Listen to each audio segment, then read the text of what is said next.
मन संस्थान को विकृत उद्धत न बनने दें। छोटे छोटे ट्रैक्ट हमने आजकल लिखे हैं, तब हम पानी पीते हैं जब एक ट्रैक्ट रोज लिख लेते हैं। जब तक एक ट्रैक्ट लिखा नहीं जाता तब तक एक पानी नहीं पीते। उसमें हमारे प्राण है, उसमें हमारा जीवन है, उसमें चिंगारी है, ऐसी चिंगारी है कि अगर आप उसमें जरा सी हवा लगा दें और आप जरा सा ईंधन डाल दें तो ये दावा नहीं बढ़ सकती है।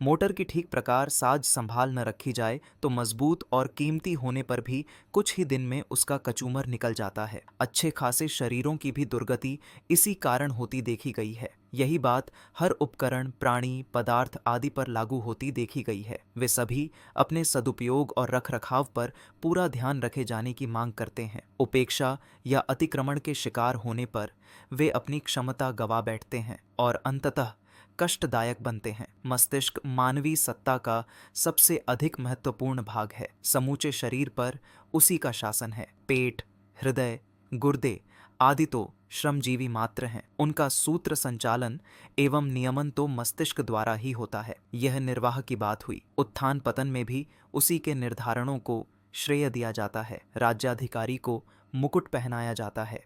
प्रतिष्ठा सिर की होती है। नियति ने जीवधारी को मस्तिष्क रूपी मुकुट प्रदान किया है।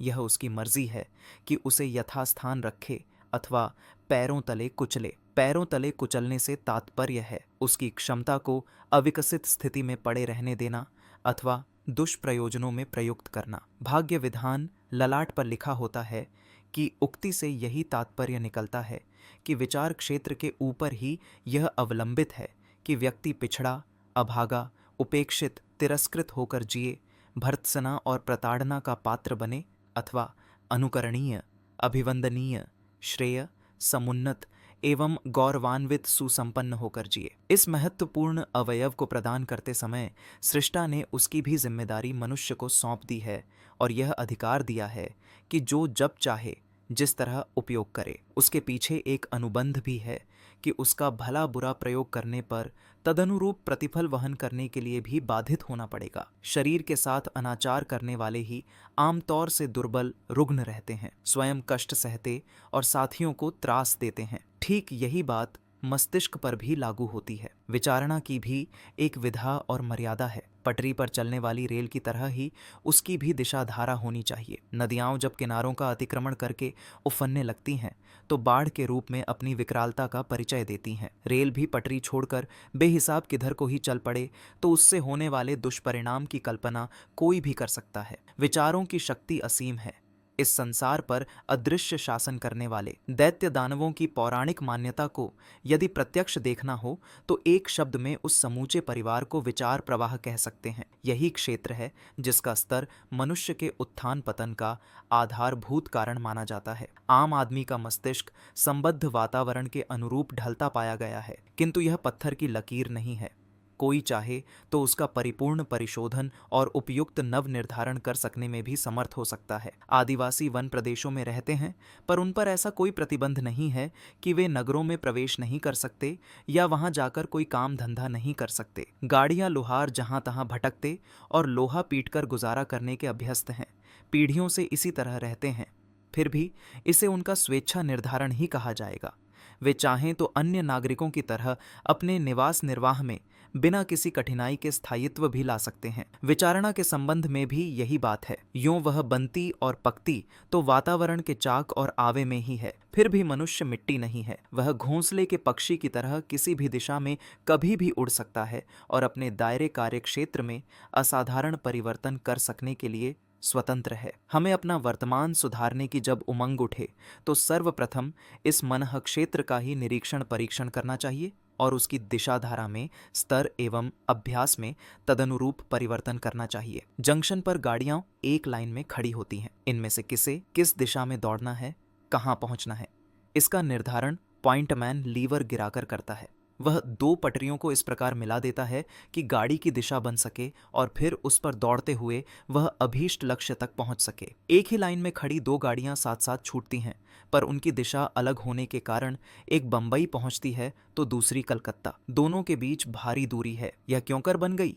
इसका उत्तर लीवर गिराकर पटरियां जोड़ने वाला पॉइंटमैन हर किसी को आसानी से समझा सकता है कि एक समय के उस छोटे से निर्धारण ने कैसा कमाल कर दिया। यह उदाहरण विचारणा को दिशाधारा मिलने के संबंध में पूरी तरह लागू होता है। मनुष्य जिस भी स्तर की विचारणा अपनाना चाहे, उसे वैसे चयन की परिपूर्ण स्वतंत्रता है। तर्क और तथ्य तदनुरूप ढेरों इकट्ठे किए जा सकते हैं। मित्र संबंधी साथ नहीं देंगे, परिस्थितियां प्रतिकूल बनेंगी, घाटा पड़ेगा और भविष्य अंधकार से घिरा रहेगा। इस स्तर की निराशाजनक कल्पना के पक्ष में अनेकों तर्क सोचे जा सकते हैं। संगति बिठाने वाले ढेरों ऐसे उदाहरण भी मिल सकते हैं जिनमें कल्पित निराशा का समर्थन करने वाले घटनाक्रम घटित हुए हों। निराशा को अंगीकार करने वाला अपने पक्ष को पुष्ट करने के लिए अनेकानेक कारण ढूंढ सकता है। साथ ही जोर देकर कह भी सकता है कि उसने जो सोचा है वह गलत नहीं है। रुख बदलते ही दूसरे प्रकार के तर्कों और उदाहरणों का पर्वत खड़ा हो जाएगा।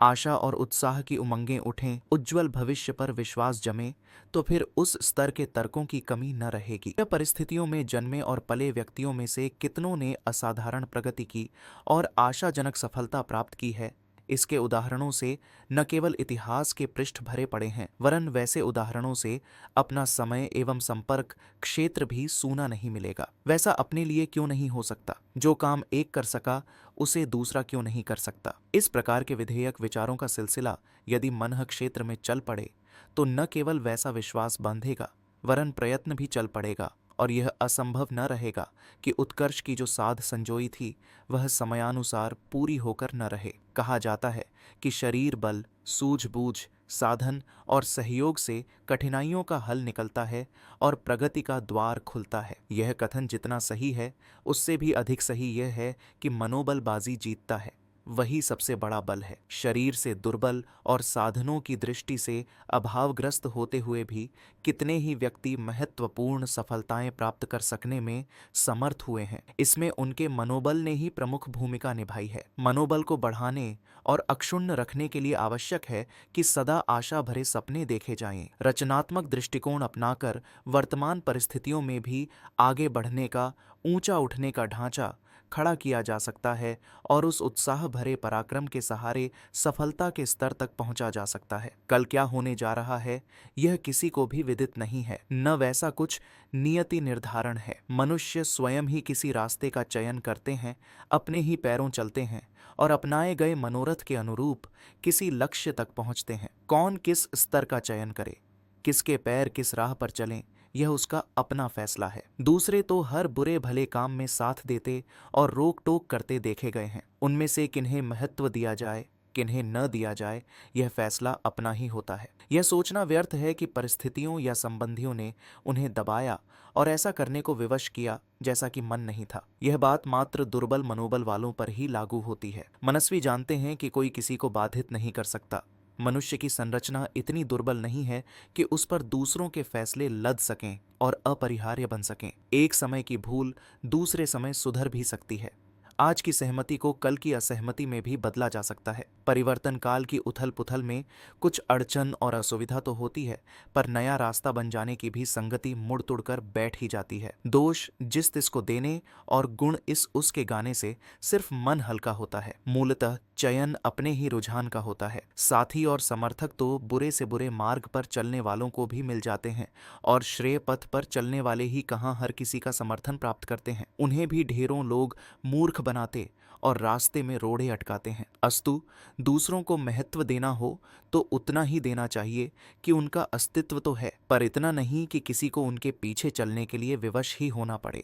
आखिर स्वतंत्र चिंतन भी तो कोई वस्तु है। मस्तिष्क तो अपना है, उस पर अपना अधिकार नहीं, ऐसा मानना ठीक नहीं। संकल्प बल से विचारों को दिशा दी जा सकती है और जो चल रहा है उसमें परिवर्तन प्रत्यावर्तन की संभावना नहीं है, ऐसा मानकर नहीं चलना चाहिए। विचारणा में जिस स्तर का अभ्यास पड़ गया है, एक बार उसके खरे खोटे होने पर नए सिरे से पर्यवेक्षण करना चाहिए और जिन अनुपयुक्त अभ्यासों का कूड़ा कचरा भरा पाया जाए उसे साहसपूर्वक बुहार फेंकना चाहिए। लौट लौट कर आने की कठिनाई तो घर में चमगादड़ों का घोंसला हटाने पर भी आती है। भगा देने पर भी वे लौट कर आती हैं, फिर भी वे इतनी प्रबल नहीं हैं कि गृह स्वामियों के निश्चय को पलट सकें। उन्हें झक मारकर अपना घोंसला अन्यत्र बनाना पड़ता है। कुविचारों की जड़ तभी तक जमी रहती है जब उन्हें उखाड़ने उजाड़ने का कोई अंतिम निर्णय नहीं होता। असमंजस का लाभ सदा विपक्षी को मिलता है। संशोधन के निश्चय और परिवर्तन के संकल्प में ही दुर्बलता हो, किसी अंतिम निर्णय पर पहुंचना न बन पड़ रहा हो तो बात दूसरी है। कुविचारों में निषेधात्मक विचारों का एक बहुत बड़ा परिकर है। इनमें से कुछ ऐसे हैं जो व्यक्तित्व को दबोचे रहते हैं और दलदल में से उबरने ही नहीं देते। कुछ ऐसे हैं जो व्यवहार को विकृत उद्धत बनाकर साथियों से पटरी नहीं बैठने देते। कुछ ऐसे हैं जो दिशा धारा को प्रभावित करते हैं और कांटों भरी झाड़ियों में भटकाते हैं। इन सभी की अपनी अपनी मंडली और बिरादरी है। वे एक एक के साथ एक जुड़े रहते हैं। रेलगाड़ी में जुड़े डिब्बों की तरह, जंजीर की कड़ियों की तरह, चींटी, दीमक और टिड्डियों की तरह उन्हें झुंड बनाकर साथ साथ चलते देखा जा सकता है। किंतु साथ ही यह बात भी है कि रानी मक्खी के उड़ जाने के उपरांत छत्ते की अन्य मधुमक्खियां भी इच्छा या अनिच्छा से अपनी अधिष्ठात्री के साथ चली जाती हैं। इसी प्रकार विचारों के परिकर भी जड़ जमाते और सिर पर पैर रखकर उल्टे पांवों पलायन करते भी देखे जाते हैं। निज के व्यक्तित्व को गर्हित करने वालों में निराशा, उदासी, आलस्य, प्रमाद, भय, चिंता, कायरता, लिप्सा स्तर की दुष्प्रवृत्तियों की गणना होती है। दूसरों से संबंध बिगाड़ने में क्रोध, आवेश, अहंकार, अविश्वास, लालच, अनुदारता जैसी आदतों को प्रमुख माना जाता है। भविष्य को बिगाड़ने में चटोरेपन, प्रदर्शन, बड़प्पन, दर्प, अविवेक, अनौचित्य जैसी उद्दंडताओं का परिकर आता है। मर्यादाओं की अवज्ञा करने और अनाचार पर उतारू होने वाले लोग प्रायः वे होते हैं जिन पर विलास, लालच, संग्रह, अहंता के उद्दत प्रदर्शन का भूत सवार है। अनास्था या नास्तिकता इसी मनः स्थिति को कहते हैं। ईश्वर सद्भावना, सद्विचारणा एवं सत्प्रवृत्ति के समुच्चय को कहते हैं। उसी के सम्मिलित स्वरूप की एक ऐसे व्यक्ति विशेष के रूप में अवधारणा की गई है जो न्यायनिष्ठ है और अपनी वरिष्ठता का उपयोग अनुशासन बनाए रखने के लिए करता है। न उसका कोई प्रिय है और न अप्रिय, न किसी से लगाव, न पक्षपात, न विद्वेष। कर्म और उसका प्रतिफल ही ईश्वरीय नियति है। मानवोचित गौरव गरिमा का निर्वाह ही उसकी वास्तविक अर्चना है। इससे विमुख व्यक्तियों को नास्तिक कहा जा सकता है। शास्त्रों में जिन नास्तिकों की भर्त्सना की गई है वे उस समुदाय में नहीं आते जो पूजा अर्चा से आनाकानी करते हैं, वरन वे हैं जो उत्कृष्टता के प्रति अनास्था व्यक्त करते हैं। आस्था अनास्था की परख किसी के चिंतन के स्तर एवं प्रवाह की कसौटी पर ही हो सकती है। भगवान को मस्तिष्क में विराजमान माना गया है। शेषशायी विष्णु का क्षीर सागर वही है। कैलाशवासी शिव का निवास इसी मानसरोवर के मध्य में है। कमल पुष्प पर विराजमान ब्रह्मा जी का ब्रह्मलोक यही है। तिलक चंदन इसी पर लगाते हैं। आशीर्वाद वरदान के लिए उसी का स्पर्श किया जाता है। विधाता को जो भाग्य में लिखना होता है उसी पटल पर लिखते हैं। विचार तंत्र की गरिमा जितनी अधिक गाई जाए उतनी ही कम है। इसे ब्रह्मांड की विराट ब्रह्म की अनुकृति कहा गया है। जिसने मनः संस्थान का परिशोधन परिष्कार कर लिया, समझना चाहिए कि उसने तपश्चर्या और योगाभ्यास की आत्मा से संपर्क साध लिया। वह सिद्ध पुरुष बनेगा, स्वर्ग में रहेगा और जीवन मुक्तों की श्रेणी में सम्मिलित होकर हर दृष्टि से कृतकृत्य बनेगा। स्मरण रहे, श्रम शरीर के समस्त अंग अवयवों का जितना महत्व है उसके संयुक्त स्वरूप की तुलना में अकेले मस्तिष्क की महत्ता कहीं अधिक है। मस्तिष्क को सही और स्वस्थ रखने का तात्पर्य है उसकी विचार प्रक्रिया को सही दिशा प्रदान करना। पागलों और अविकसित मस्तिष्क वालों की जिंदगी निरर्थक होती है और वे ज्यों-त्यों करके दिन काटते हैं। उलटी विचारणा अपनाने वाले, भ्रांतियों और विकृतियों में ग्रसित होकर अनुपयुक्त सोचते रहने वाले उससे भी अधिक घाटे में रहते हैं। अनजान की तुलना में वे अधिक दुहक पाते और दुख देते हैं जो उलटा सोचते और उलटे रास्ते चलते हैं। अगर आपको हमारी यह वीडियो पसंद आई हो तो कृपया इसे लाइक, शेयर व कमेंट अवश्य करें। साथ ही हमारे YouTube चैनल ऋषि चिंतन को सब्सक्राइब भी करें। साथ ही बेल आइकन को भी प्रेस कर दें ताकि आने वाली सभी वीडियोस की नोटिफिकेशंस आपको मिलती रहें। धन्यवाद।